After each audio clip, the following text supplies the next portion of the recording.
Hey everyone, I just wanted to let you know that I currently have discounted reading specials going on right now. So, all you do is you visit my website, lamarrtownsendtarot.com. Give it a few seconds to pop up on your screen. There we go.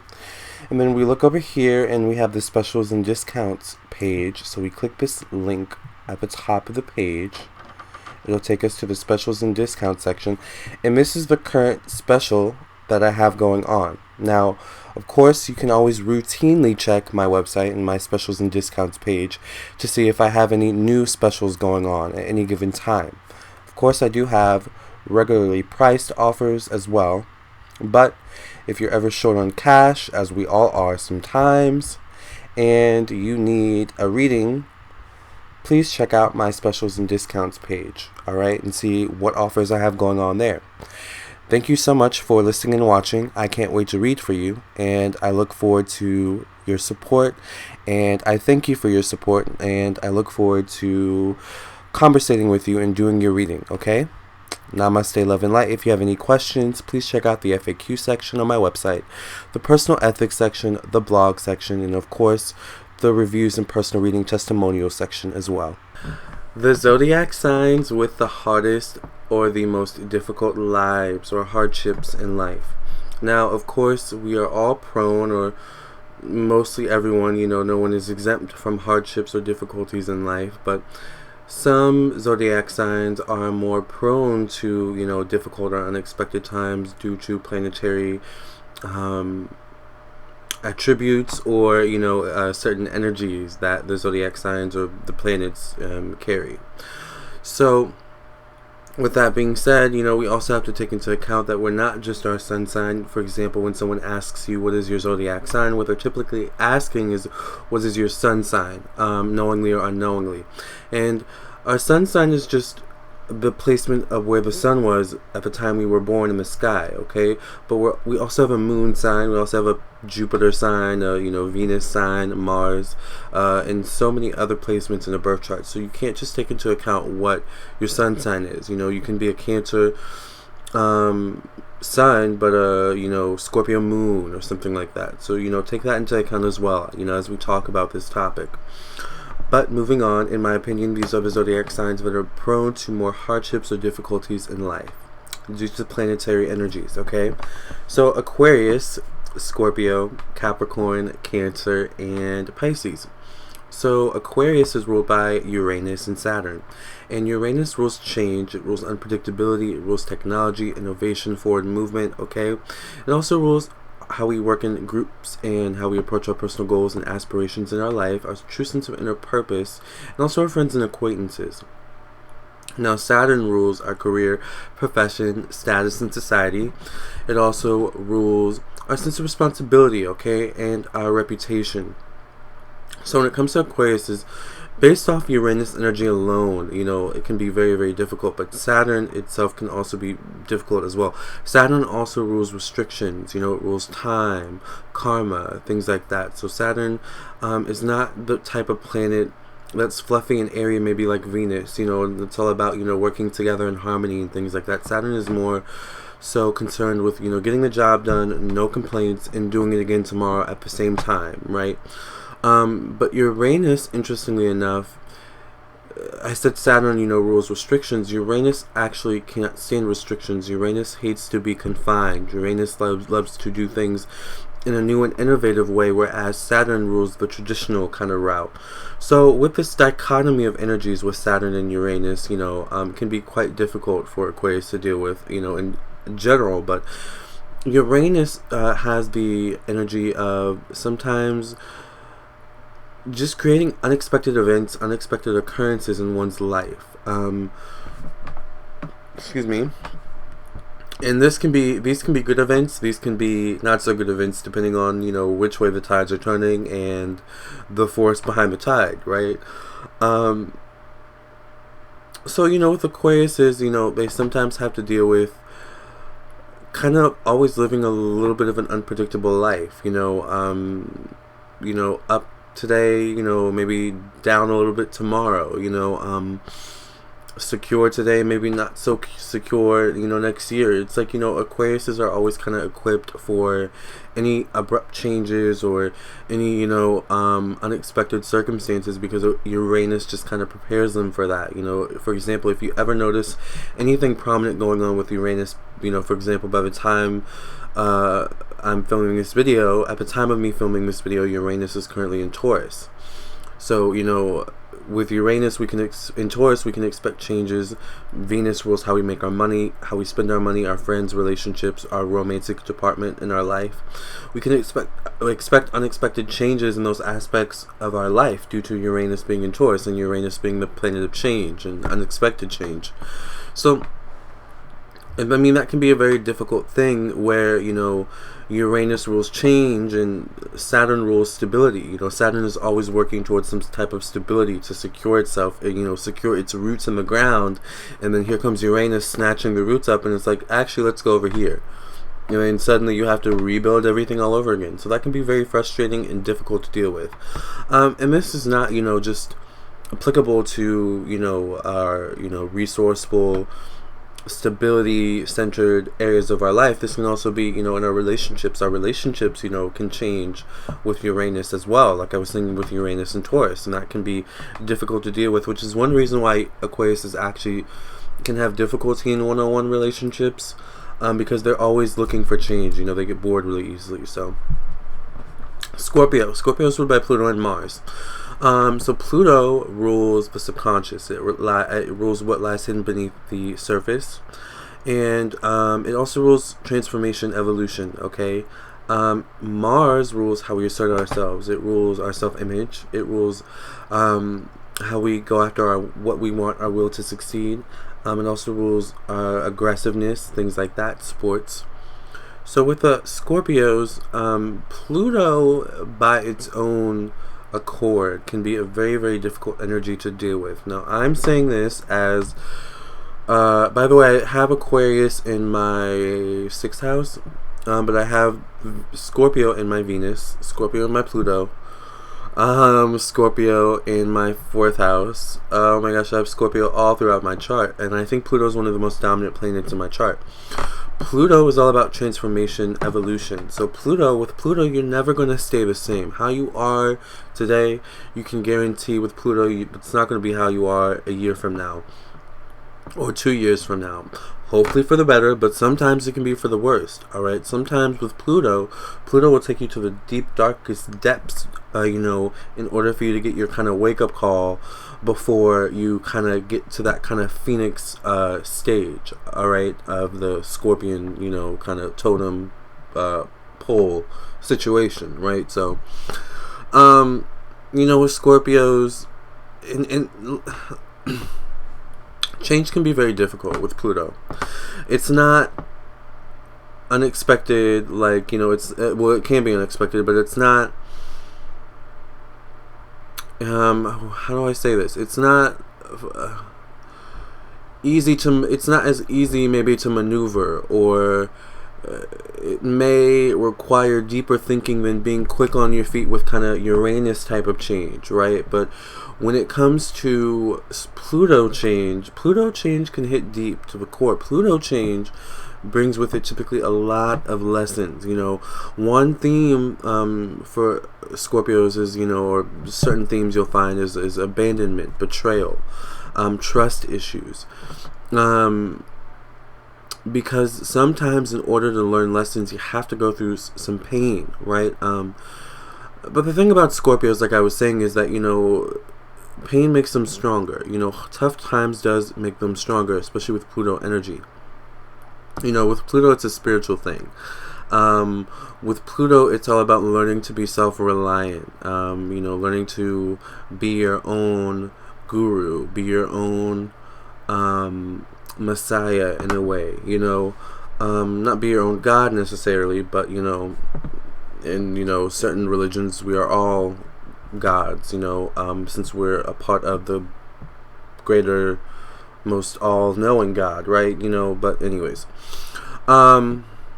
that's depending on what you believe. But regardless, with Scorpio, typically change, transformation, evolution is not always easy. It's not always gummy bears, gumdrops and lollipops. Sometimes with change and evolution, it can actually be really scary. I mean, Pluto rules the depths of the ocean. I mean, there are depths of the ocean that not even we humans have discovered yet. We have yet to discover what's truly down there. Whether it's out of fear or just inability to survive down there. I mean, just the thought alone of all that is scary to think about. So you never want to get too low to your lowest point with Pluto. But, the great thing about getting to your lowest point with Pluto is about, it's only up from there at that point, right? Because Pluto is going to, if you're not willing to change, Pluto's going to force you to change. And you may not like it, all right? But it's going to be for the best for you, all right? And that's Pluto. Pluto can just be a very, very difficult planet to deal with, a planet full of life lessons and, relationship lessons and just, deep, feeling things that can be difficult. But did I mention my Venus is in Scorpio? So this is my love life, by the way. Capricorn. Capricorn is ruled by Saturn. So I'm a Capricorn Sun, Capricorn Uranus, Capricorn Neptune, Capricorn Lilith, Capricorn, I think North Node or South Node. No, I think it's North Node, and my South Node is in Cancer, I think. I have Capricorn all throughout my chart. Capricorn, I think, 7th house or 5th house. Girl, it's a lot. But with Capricorns, they can definitely live difficult lives because they're ruled by Saturn. And like I was saying, Saturn is, the planet of restrictions. It's the planet of karma. It's the planet of hard work ethic, career status, reputation in society. Now with that comes, of course, a great ambition to succeed, a great dedication to your craft, typically with Capricorns, or finding your craft. But often at the detriment of other aspects of your life. Often with Capricorns, they realize, change isn't something that Capricorns can deal with easily as well. Now, with Capricorns, change can be difficult. Change can be something that, depending on the change, Capricorns are all about self-improvement, especially, improving yourself to become better in what you do, better at making, more money, gaining more stability, gaining more, clout, whatever it is that a Capricorn desires. But when a Capricorn is forced to change, that can be scary sometimes, because Capricorns can sometimes get used to a way of being.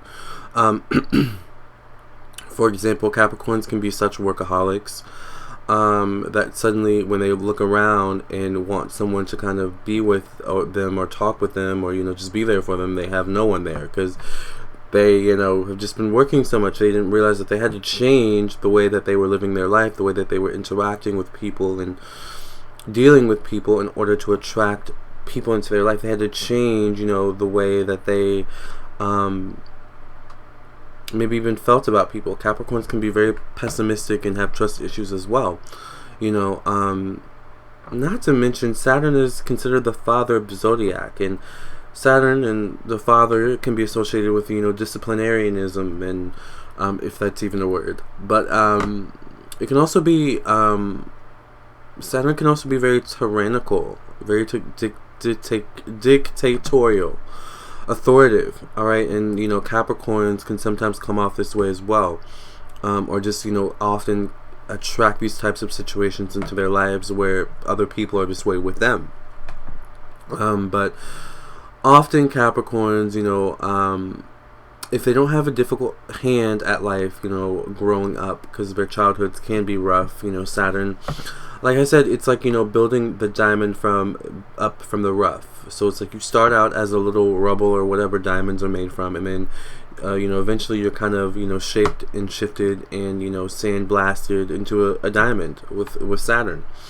So, with Capricorns, it's often having to fight to the top, having to work harder than everyone else to get to the top, having to do everything 10 times harder, 10 times faster, 10 times more efficient, consistently, without complaint, alright? to get to the top, whereas, you know, maybe for other zodiac signs it may be a bit easier, it may seem a bit easier. But the great thing about that is that, you know, Capricorns, that sets you up to be like the CEO of the company rather than just, you know, another supervisor or employee, you know. So that's one of the good things about Capricorns, and, you know, sometimes having difficult hardships in life, is that they're typically, you know, once they become, you know, well-adjusted, older, they're typically well-equipped to deal with hardships. And probably one of the better zodiac signs at dealing with hardships and dealing with it on a kind of resourceful, practical kind of level, you know, because they're an earth sign, and the earth signs are all practical. So Cancer is ruled by the moon, the polar opposite actually of Capricorn, because, you know, all zodiac signs have their polar opposite zodiac sign typically have a polar opposite element. Capricorn's earth, Cancer's water. Cancer's ruled by the moon, and the moon rules our family, home, our emotional security, our sense of emotional security, our emotional instincts, and our emotional reactions to things. You know, and it also rules, like I was saying, a connection to our family and our home. Cancers are very, very sensitive, very intuitive. And one thing that Cancers often find, you know, hard to deal with in the world is finding people who are as intuitive as them. Sometimes Cancers can get their feelings hurt easily because people aren't as emotionally perceptive or emotionally intelligent as they are, emotionally aware of their own emotions and other people's emotions. So that can be quite a difficult thing. Now, Cancers are really good at, you know, wearing a brave face, but, you know, sometimes behind closed doors, Cancers can hurt really badly. Just from the world and the cruel things that goes on in the world, the cruel things that are said and done in the world, all this stuff, right? But, you know, the good thing about Cancers, and the lucky thing that they, you know, have, is that they have their crab shell to go into and kind of hide into, and that their crab shell can be their home, their kind of, you know, workspace, their workflow, whatever it is they do, or wherever they go to kind of go back to their safe space, that kind of safe space energy. That's, you know, a Cancer's safe haven, oasis, you know, protective space to recharge. So the thing with Cancers is that, you know, life can sometimes be difficult for Cancers. Human relationships can be difficult for Cancers. Oftentimes Cancers can connect more with animals than humans in a weird kind of way. Just because, you know, it's that kind of emotional intuitiveness connection. You know, animals aren't as finicky with their emotions maybe as humans.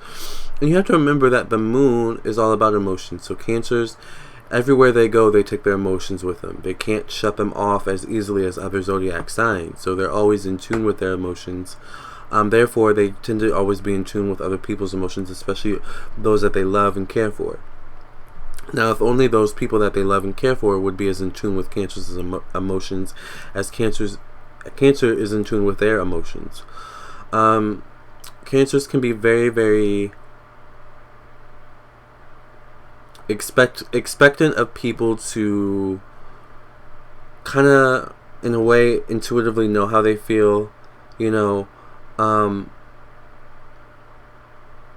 For example, it's very frustrating for a Cancer to be in probably a room full of Leos.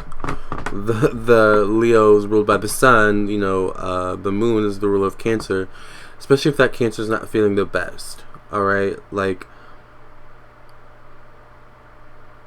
Cancers, it's weird with Cancers. They can just be very moody, you know, very moody, and it's nothing that it's nothing bad. It's just who they are, and you know, that can be one of the most difficult situations for Cancers, is just dealing with their emotions and dealing with the emotions of life, dealing with people.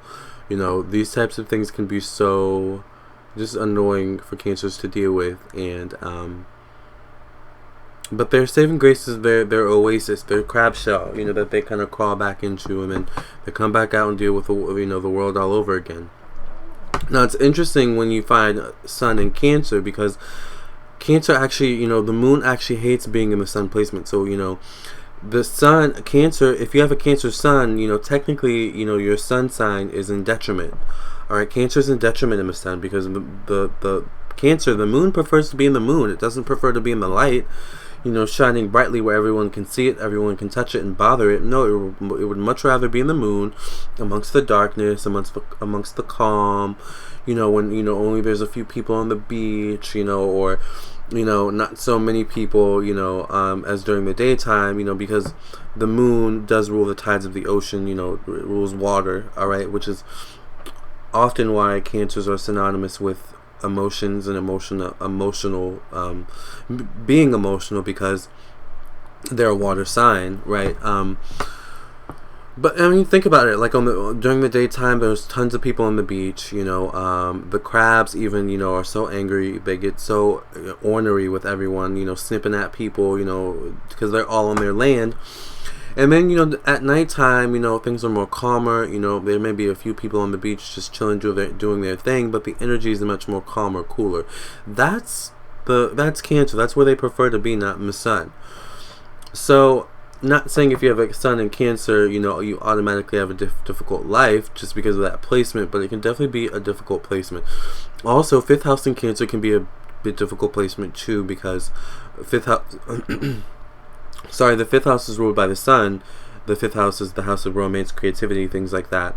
And it just, creates an energy of being very sensitive to people and things like that. So, moving on, lastly, Pisces. So, Pisces is ruled by Neptune and Jupiter. So, Neptune rules spirituality, soul growth, solitude.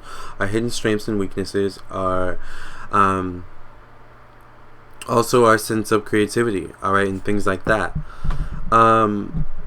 Now Jupiter rules expansion. It rules open-mindedness. It rules the taboo, higher education, all right, things like that. So with Pisces, Pisces can be dreamers. My 7th house is in Pisces. They can be dreamers, people who daydream and can often find themselves being upset or being disappointed in the gap between their dreams, their wants and wishes for their life, and the reality of their life. Sometimes Pisces people can see it difficult to get from point A to point B. Point B being the better version of their life, with the marriage, the house, the great job, whatever it is that they believe will make their life better. But the interesting thing with that is that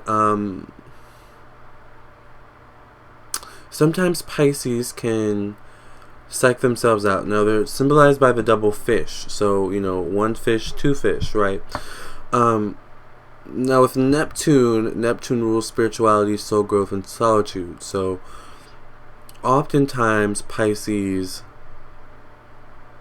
may find themselves spending time alone. But it's interesting because Jupiter doesn't necessarily like to be alone all the time. Jupiter likes to go out and explore and be adventurous, and because Jupiter rules our sense of exploration and adventure. But at the same time, Pisces can have moments where they just kind of want to be alone, and they can have their own adventure in their room, right? By themselves or in their home, whatever. On their compound, whatever the situation is. But this can create a dichotomy within Pisces in which they're always kind of either feeling like they're missing out on something, they're always feeling like there's maybe not enough of something for them in the world, or they're just always kind of maybe sometimes feeling like they're just out there in the world kind of floating. With Pisces, they can sometimes feel just out of place in their surroundings, out of place in life. It's very, very important that a Pisces stays centered spiritually, stays centered emotionally, especially depending on the Pisces placement that you have going on. For example, like a Pisces moon, this would be very, very important to stay centered emotionally and spiritually, right? But also with Pisces, it's about overcoming your own restrictions, your own self-imposed restrictions. Now, it's interesting because Neptune rules illusions and confusions. So that alone can be annoying because you never know what's kind of real and fake. You may often find yourself kind of, it's like, seeing, a gold mine, you know, through the fog. And when you step through the fog and you realize that it's actually not a gold mine, it's bronze waste. I don't know. You know what I'm saying? It's not what you expected it to be. That can be very, very disappointing. And crush your dreams, crush your inspiration, crush your dedication, crush your momentum, crush your energy. But it's important, once again, that Pisces not let that happen. Pisces can be very sensitive souls as well. All the water signs can be. There's a reason why all the water signs are on here. Pisces can be super duper sensitive souls. And that can be very difficult, because Pisces wants to get along with everyone, wants to connect with everyone, but realizes certain restrictions, you know, certain institutionalized systems that keep everyone stuck, or keeps everyone complacent, keeps everyone separated. And that can be very distressing for Pisces, because they don't know how to fix it all. So there just can be so many issues in the world that Pisces can recognize and not know how to fix, not know how to rectify, and even in their own lives, that can be so overwhelming sometimes that it causes them to shut down. Does that make sense? But that's not helping to solve the problem, right? You don't want to shut down. You just want to kind of keep going, keep moving, you know, spend time in solitude figuring out a solution.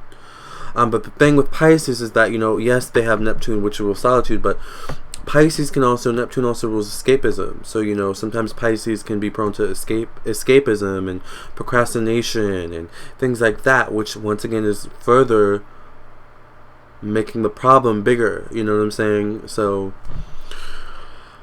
these are the zodiac signs, and the zodiac signs that may have the most difficulties and hardships in their lives, and why. Okay, now it doesn't mean that all these zodiac signs are going to have hardships, or, you know, all zodiac, you know what I'm saying? It doesn't mean anything. It just means based on planetary energies and planetary alignments and things like that.